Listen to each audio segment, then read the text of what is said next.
Welcome. Welcome to the Pianoman's Library. So today we are going to be having a little discussion, it's not quite straight, on The Great Gatsby by F. Scott Fitzgerald. And so I read the book about a year and a half ago, and the Piano Man read it in high school, and then again about a week ago. And we had thoughts on this book, so we thought we would share them with you. I didn't particularly like this book. I didn't like any of the characters, and I didn't like anything that they did, basically. So the writing probably wasn't that bad, but I just didn't like it. Which character do you despise the most? The most? Oh my goodness. The most.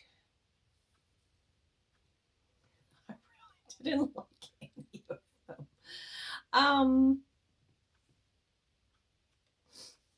The most. Okay, Daisy's husband.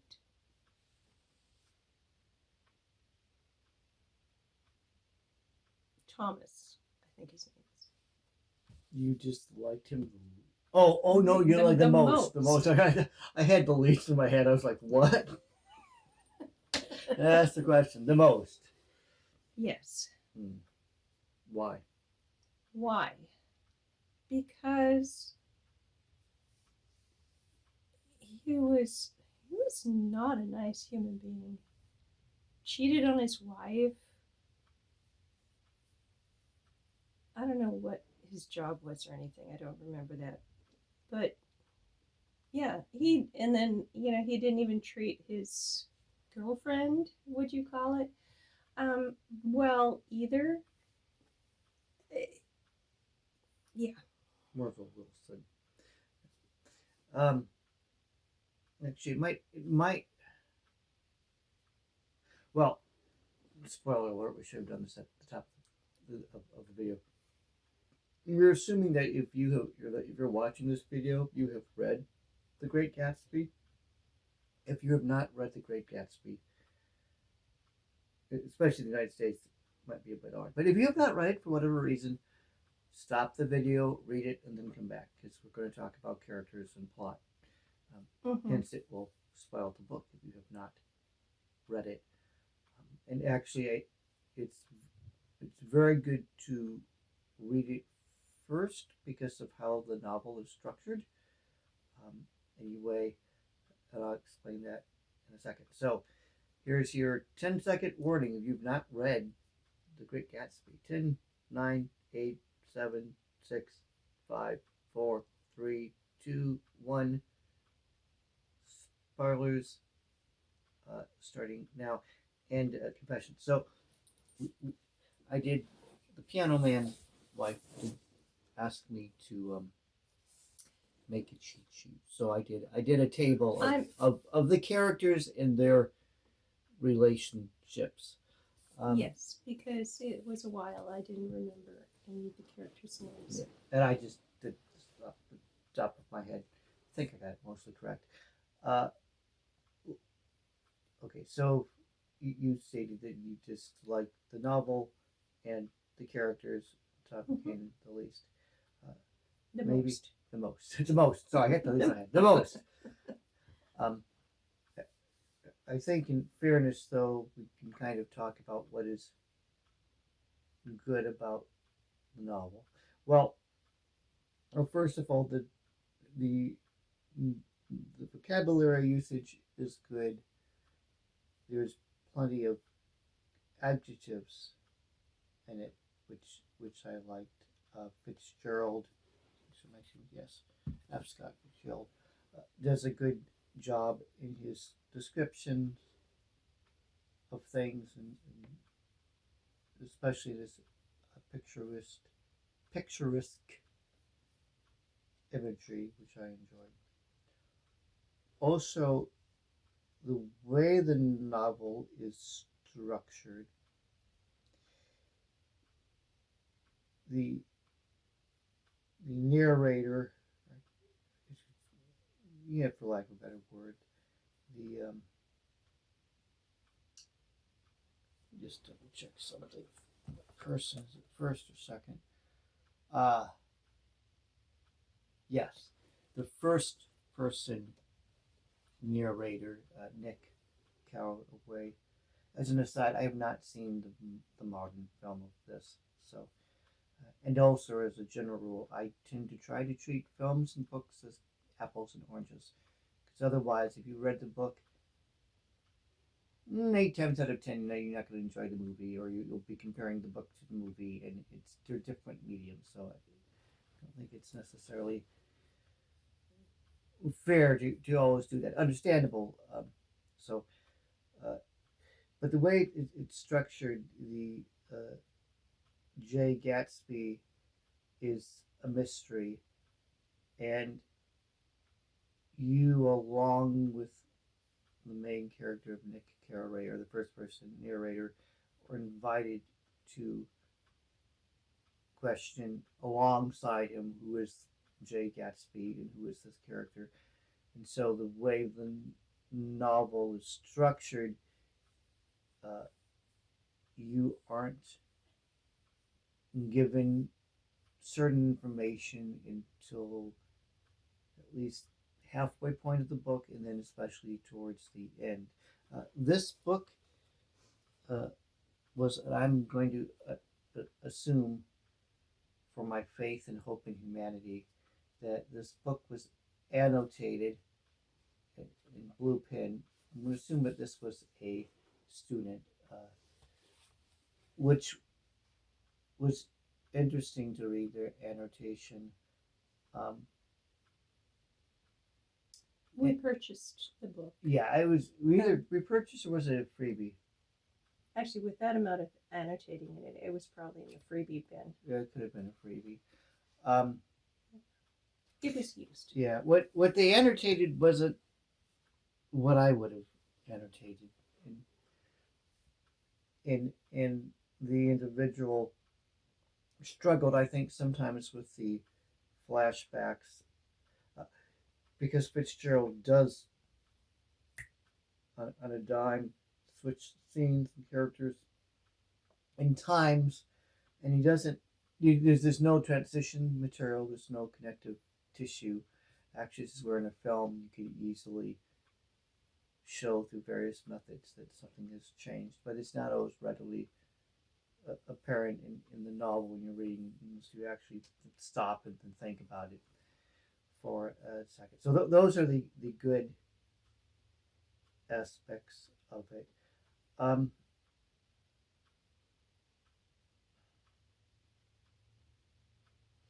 Yeah, I don't think I really liked it too much either, but it left me with a question: did everybody in the 1920s just go around running, having affairs, or was it a specific? Well, was it a fictional device by the author, or did it somehow reflect the times? And or specifically, did it reflect kind of the upper class of a affluent New York type setting? So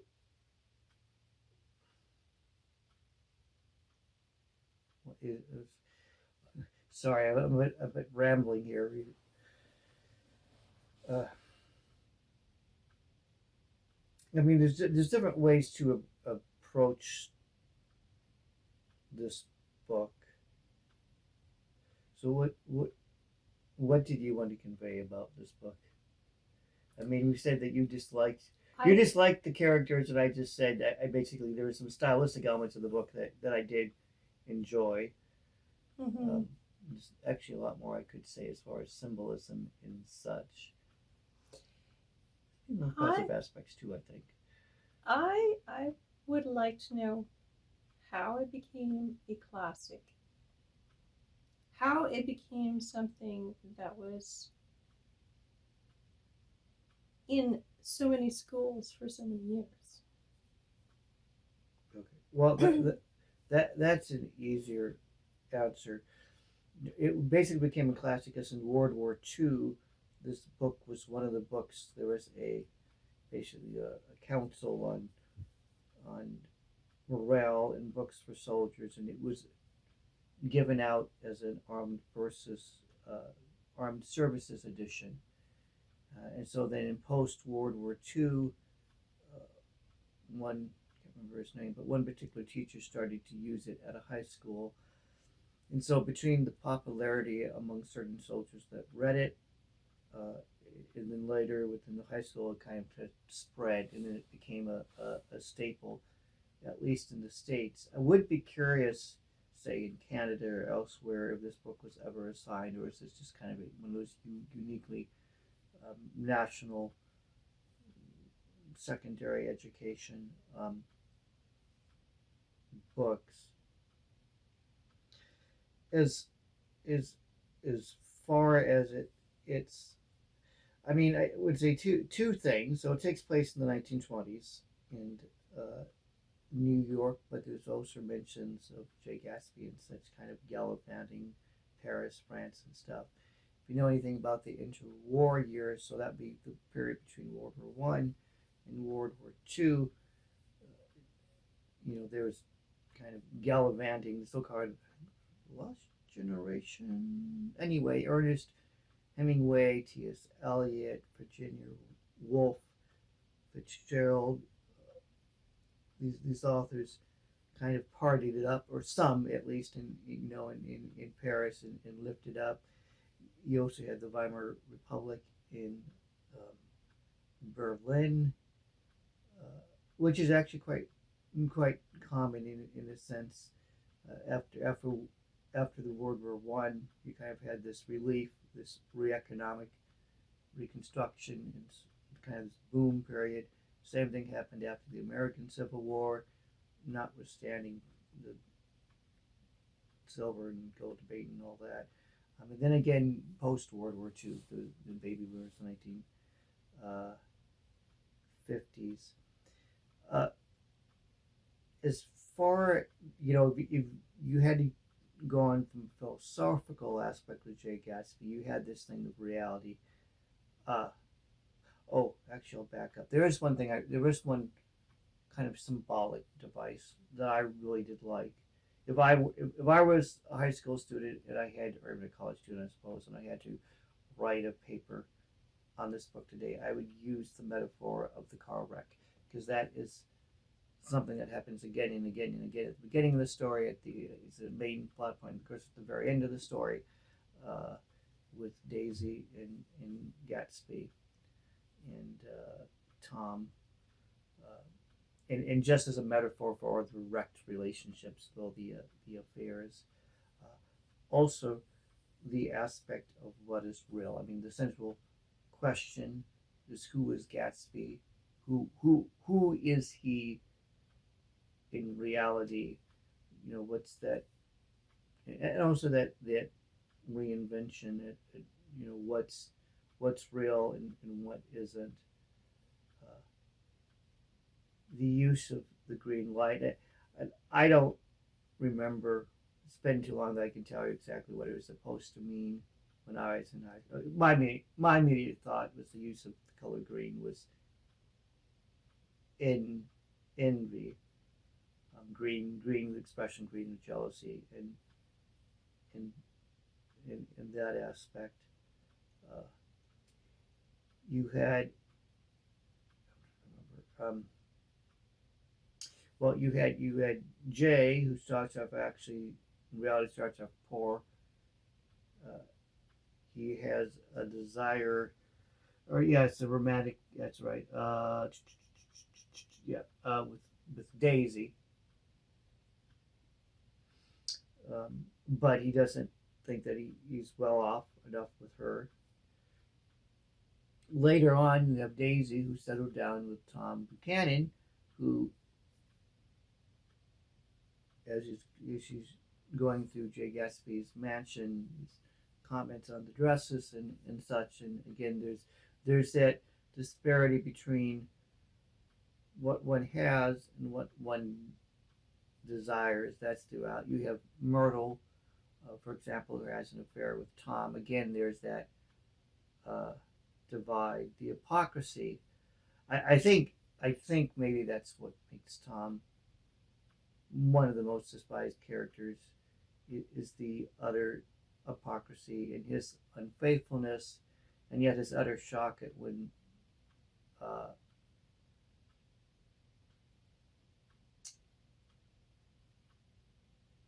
oh, Lord, was it Daisy?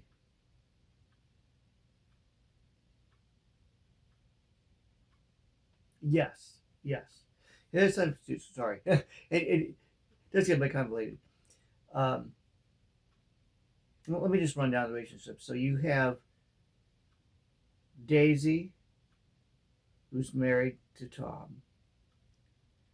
You have George Wilson, who's the mechanic, who's married to Myrtle Wilson. Those are the two marriages. You have Jordan Baker, who's a friend of Daisy, who's a professional golfer. There's a romantic interest between her and Nick, the main protagonist. But it's just nuts. You have Myrtle cheating on George with Tom, who's cheating with Myrtle on Daisy. Um, And Nick and Daisy were cousins or something. yeah, second cousins removed. There's also the aspect of not knowing when to let go. So Jay, as a young soldier in World War One, meets Daisy, uh, falls in love, but he gets called away and never really do anything with it. And the next thing you know, she's married with Tom, and then again, it's that desire of what you can't have. So if you want to know uh, why is it still used in American schools, obviously, in one hand, it's used as a critique of the social system, because you have that, the haves and the have-nots, and all that Marxist critical lens still carries on. Uh, it's interesting. I think this book could be used in the right context, so not any secular. I mean, if I was teaching it with a kind of a religious moral basis, you could obviously use the subject of envy, and its destructive power as well. Well, obviously the destructive nature of having an affair, or being unfaithful. There was, in addition to Tom, I find it, he's kind of an ex-jockey trying to relive his glory years. But at the beginning, there's this pseudo-scientific, racism, pseudo science. I actually looked it up. It was Godard.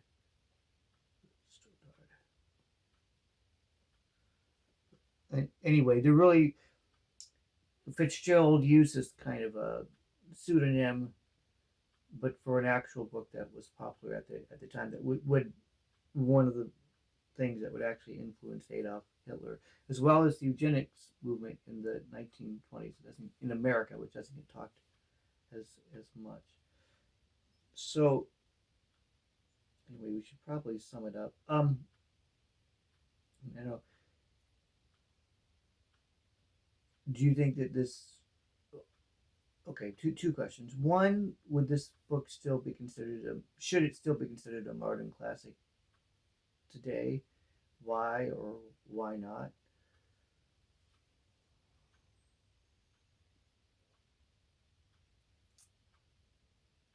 I don't think so.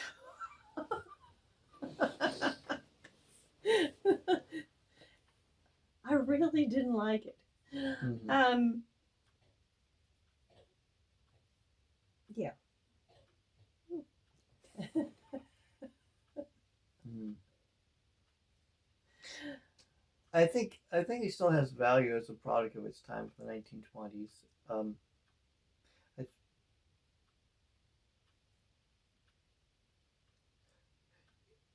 it's interesting since it's so ubiquitous. Nowadays, I don't think there's any trouble carrying it forward. I think a lot of it depends on what you choose to focus on. Um, I would say what you don't want to do, and I think maybe this started why I wanted to talk about this book.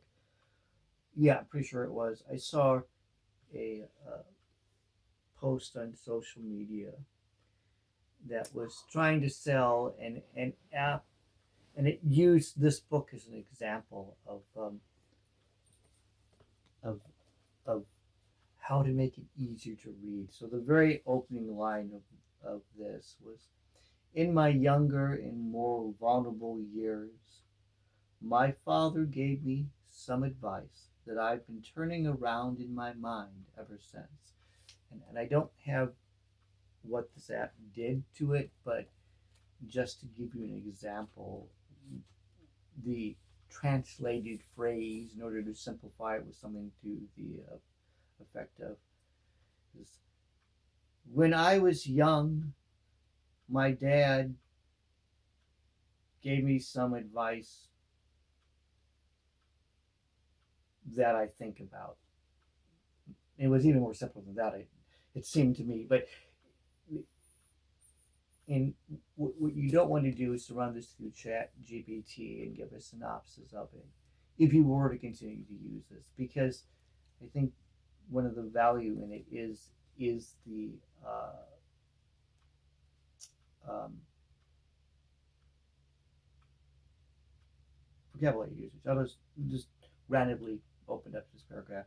"He took out a pile of shirts and began throwing them one by one before us. Shirts of sheer shirts of sheer linen and thick silk and fine flannel, which lost their folds as they fell and covered the table in many-colored disarray. While we admire, he brought more, and the soft, rich heap mounted higher. Shirts with stripes and scrolls and plaids and curl, and apple green and lavender and faint orange, with monograms of Indian blue." Suddenly, with a strained sound, Daisy bent her head into the shirts and began to cry stormily.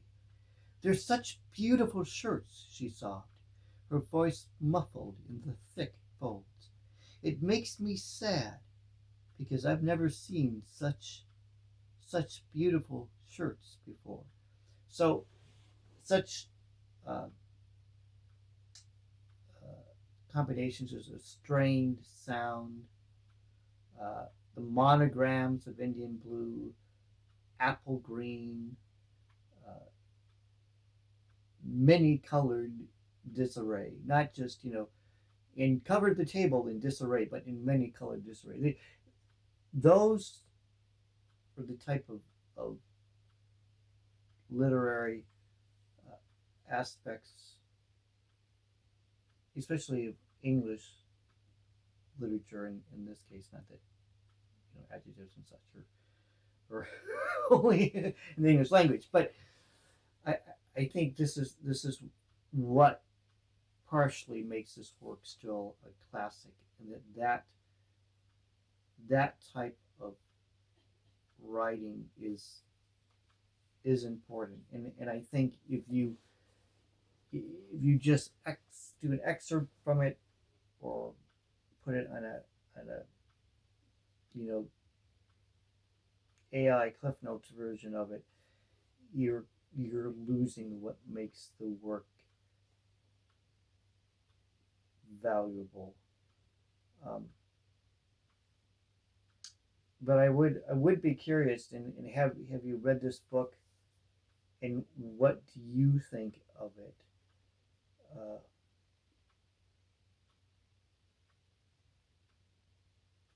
I mean, it's interesting. There's also the oh, my other thought on this. I don't think it's necessarily a book for high school students, and I say this because I read it in high school and I read this now, and having read this now, like things that may stick out to you, but nowhere near as much as when you're older with more life experience is just at Gatsby's funeral, for example, or Jimmy Gatz, as he actually was. That nobody came to it except the one guy that had been trying to sober up in the library at one of his parties. Uh, by the way, I love the illusion of the uncut book. Uh, you know, just enough reality, just enough of an illusion, but not. You know, people might. Well, that's an aspect that you may not even get if you're younger, and I don't think we have. I do. I have any books that are like this here. I am not seeing it. We have books. Oh, with the edges? Yes, with the edges that would be cut. This might have been one, kind of. Possibly, yeah. And actually, so you probably can't see. And I actually have found nowadays it's more of a mistake, but sometimes when you would get a book, they would the leaves, it would be a single sheet of paper, but the leaves would still be one sheet. So you'd actually have to take a letter opener and such to separate the leaves of the folds. So a good way, if you have a really old book and that's not been done with, you can it's never been read. It's just been bought for show. Um, but again, that's the type of thing. You know, from a historical perspective, that's those little small things that date the book and give it this specific periodicity is great to talk about. Oh, so at the end, when nobody comes to Jay Gatsby's funeral, you know that the sense of what is true friendship and that money can't buy money can't buy love, as they say, uh, or happiness or friendship. Um, you know, if I it might be interesting to teach this book in tandem with another book, such as C.S. Lewis's The Four Loves, or maybe an excerpt from Aristotle talking about friendship. What is friendship? Uh, or the authentic life. So those, yeah, I think I think maybe as an adult, I would still specify this as a classic. Uh, I'm a little bit, I think, having come back to it as an adult, a bit confused about. Not that it shouldn't be taught in high school necessarily, but I don't think you get as much out of it, even if you're an erudite person, as a teenager as you would as a as an adult, and and also the fact that none of doesn't characters have to be the same age as the reader. So, so I think that's my thoughts on that. What are your I actually would be highly curious to know what would your thoughts about this as a book to be taught in high school, say versus in college, or reading it later as an adult. And I don't have much information. I know the high school, as soon as a high school class, when it was kind of initially taught and then it spread, especially in the 1950s, was actually, of all things, a course called Moral Progress, or something to that effect, the moral course or the progress of mankind or something. And I know that I'd love to know more about what the actual curriculum or the actual course syllabus of that particular course would have been, because when I read this book, it's like an affairs left to right, and like what I saw very little moral progress in this book. So I think that's it. So the good, you've heard the good, the bad, and the ugly. I suppose the ugly being Mm-hmm. Thomas, the character of Thomas Buchanan, among a few others. The good being the actual writing itself, and the actual writing itself is there's some beautiful uh, allusions and great use of adjectives and descriptive imagery. I do admit that from the excerpts that you read that I do like the writing. And It's just been so long didn't everything else just Yeah. just took over my memory. yeah, it's bad. Bad's all the affairs. Yes.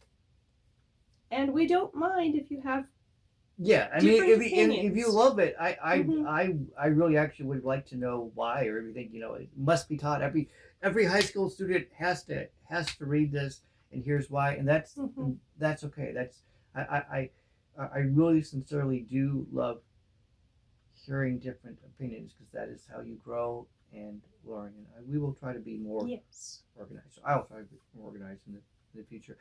Rather than rambling on, unless you enjoy rambling on or meandering streams of conscious thought. Uh, the other thing I might ask is, what would you, what classic should we do next? If there's a classic that you'd like us to talk about. Yes. So Let us know. okay, Give us a thumbs up. thumbs up. Subscribe if you are interested in us doing this again. And The only other thing I might add is it's kind of an idea for the future too. Is if you're familiar with the current British production of Father Brown, I've been reading the original Father Brown, and it might be interesting to, even though I said I try to treat books and films separately, and I do, it might be interesting sometime to talk about, or maybe just to talk about the Father Brown mysteries by G.K. Chesterton, which is I think she's almost, have you collected or almost done collecting all the completed works of Charles Dickens? Charles Dickens? Yes. I have all of Charles She has Dickens. all of Charles Dickens. So I think I would like to collect all the works of G.K. Chesterton. So are there any G.K. Chesterton fans out there? Please let us know. Okay, I think that is it. We hope you have a blessed and warm day. We survived the great snow apocalypse, ice apocalypse. Paris was going to see it. Looks like that got hit rather hard in Europe, further north in New York, and so forth. Please be safe, and we will see you next time. Peace.